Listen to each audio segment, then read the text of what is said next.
सोलापूर शहरातील एका मदरशामध्ये धार्मिक शिक्षण घेण्यासाठी जाणाऱ्या 10 वर्षीय मुलीशी कथित गैरवर्तन आणि अत्याचार केल्याच्या आरोपावरून 53 वर्षीय मौलानाविरुद्ध पॉक्सोसह विविध कलमांतर्गत गुन्हा दाखल करण्यात आलाय। त्याला न्यायालयासमोर उभं करण्यात आलं असता 2 दिवसाची पोलीस कोठडी मिळाली असल्याची माहिती पोलीस आयुक्त एम राजकुमार यांनी दिली आहे। काल रात्री सोलापूर शहरात अंतर्गत MIDC पोलीस स्टेशन मध्ये एक फिर्यादी येऊन फिर्याद दिलेलं होतं। त्यांच्या मुलीला त्यांच्या घराजवळ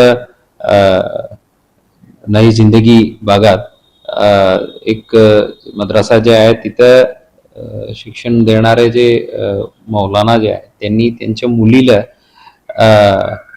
काही अप्रिय स्पर्श केलेलं होतं म्हणून त्यानुसार चौकशी करून ताबडतोब आम्ही 53 वर्षाच्या आरोपीला ताब्यात घेतलं होतं आणि जे पीडित मुली आहे तिलाही आम्ही प्रोसिजरनुसार पूछताछ करून आम्ही MIDC पोलीस स्टेशनमध्ये BNS 7478 पोस्को कायद्याच्या 8, 10, 12 आणि ज्युव्हेनाइल जस्टिस ऍक्टच्या 75 कलमान्वये गुन्हे दाखल करून या आरोपीला आम्ही अटकही केलेलं होतं।